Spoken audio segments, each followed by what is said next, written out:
Well, we're going to be talking about market structures, which is really an interesting concept. It's an interesting subject as far as economics goes.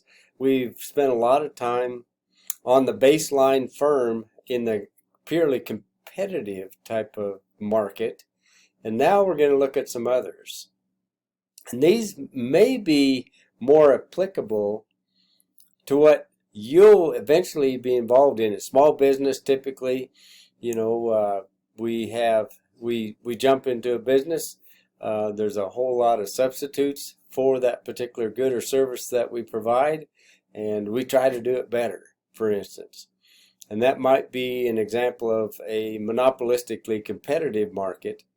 But we also have other types of market structures out there too, and the reason there's real reasons for those kinds of markets.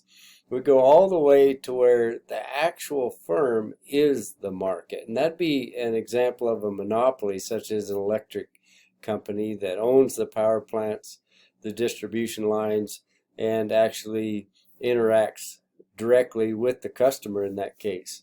But there's a whole lot of different examples of those kinds of markets out there, and it's interesting to see how they relate and they correspond and how they interact with their consumer, and what their cost structure actually looks like compared to the perfectly competitive model that we've been studying so intensely for the majority of the semester, actually. And what is their behavior, and what should their behavior be? And of course, the underlying question to this whole thing is, where can they, as a firm, maximize profits? So we're going to get into that part of it. Hopefully you enjoyed the discussion. I wish there was more interactions, but I'll post this up there because I know that all of you can't assemble on a Zoom meeting or in the classroom. So we'll try to discuss it, and always, if you have any questions, make some comments on this video, or give me a call on my office number. All right, so we'll delve into this subject, and let's just talk a little bit about the structures that are available to us. Of course, the perfect competition, it's the baseline. We just have to start there, where there are so many businesses or firms within a particular market that they absolutely have no influence over price in the marketplace. The marketplace basically dictates the price to the firm, and then the firm has to react to that price. And of course, modern agriculture is probably the most typical type of perfectly competitive, and we have varying degrees of that sort of thing. If we have a large city with a large density of service station or gas stations, one of the things, the price of gasoline, if you're in the gasoline retail end of things, that could be a market which, with lots of substitutes, is a fairly homogeneous type of a product. The marketplace actually sets those prices more than the actual firm that's involved in the marketplace.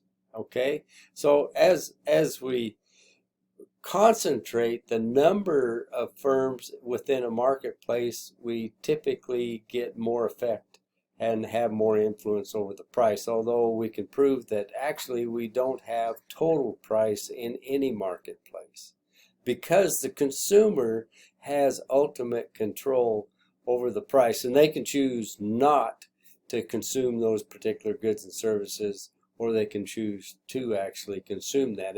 And a lot of their decision making is based upon their budgets, and they only have so many dollars disposable income in order to spend on goods and services. So in a true economics sense, they're all dictated to, and the ultimate decision maker in this whole process is consumers. Now, in firms, we can influence that, and that's typically what advertising tries to do. Is we try to convert a possibly a want rather into a need for a particular consumer. And we try to actually bring consumers from one product over to our product that may be a close substitute, but a better product for them, and that sort of thing. And in the marketplace, very dynamic in those kind of considerations. But in the far end of the spectrum that we talked about, to the perfect competition marketplace is the pure monopoly, where the firm is the market. Okay, that would be just one firm in the marketplace, depending on what size of marketplace that we're looking at. And we'll talk about the variations within the monopoly context of the market structure. The other ones, which actually we have more firms, but aren't in a perfectly competitive market, are monopolistically competitive. And those are the closest related to the purely competitive structure, those firms that are involved in that. And those, what we're basically talking about are ones that have in any way they can, it may be very slight, it may be only perception that separates two products, the perception of the consumer. And we'll get more into that. I think it's really, really interesting. Maybe we can influence customers of our perception of quality and that sort of thing beyond pricing, that would actually influence a consumer to spend their budget on a good or service from our firm rather than another that has a close substitute. So monopolistically competitive industry has lots and lots of firms, but they have slightly different products and services out there that can be constituted as somewhat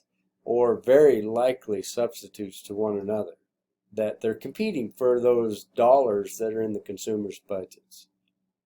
Oligopolies and duopolies just being two. Oligopolies, very relatable. Those two types of markets are, if there's only a few, which is an oligopolized type of industry, and a subsector that would be duopoly, whatever one firm does affects what the behavior of all the other firms within that market. Okay, so they have direct implications. Any strategic move and behavior from one affects the others. That's the major deciding point, besides the fact that and it comes from the fact there's only just a very, very few in that marketplace. Okay? So let's move up here. Market structure. We'll learn about the markets themselves. And this is probably some of the most interesting things about this, is that they are similar in ways, but not in others. And it affects the way that they actually behave within their own market that they've created in combination with each other. The market structure also refers to the fact that as firms get more concentrated in the fact that there's less of them, typically what that means is that it takes a lot of something, usually it's capital, to get in. As they get more concentrated, fewer and fewer firms.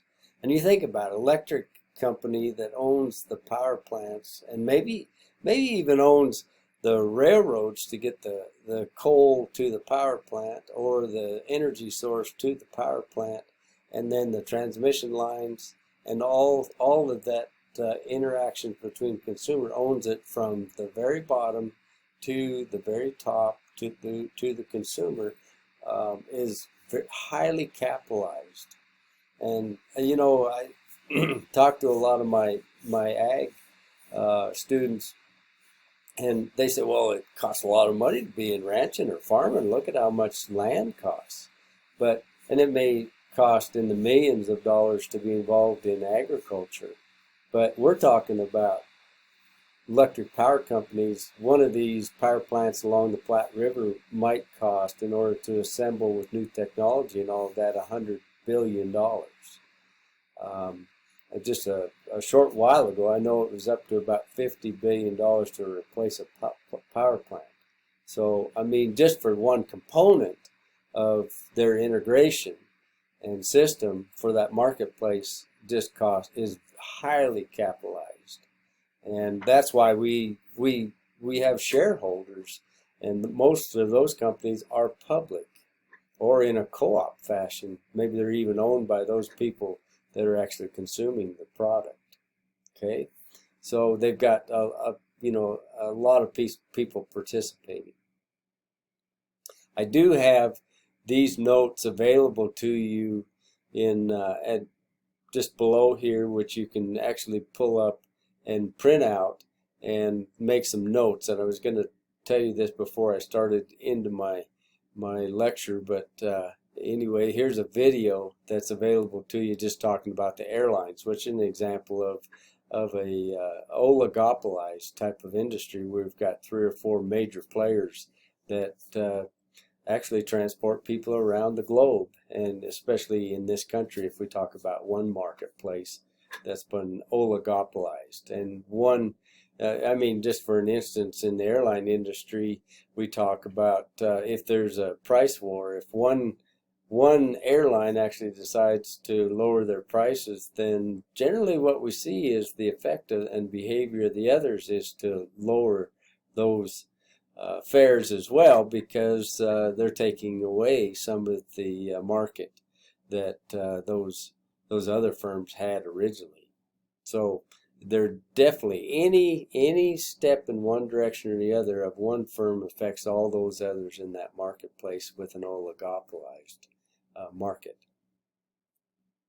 This just shows, just from one end of the spectrum to the other, the perfect competition to monopoly, and the fact that the monopolistically competitive firms are more closely related to perfect competition with their effects. And there's more of those firms. So there's competition is really sharp in this arena, because you're trying to pursue and convince consumers to actually buy your product over another.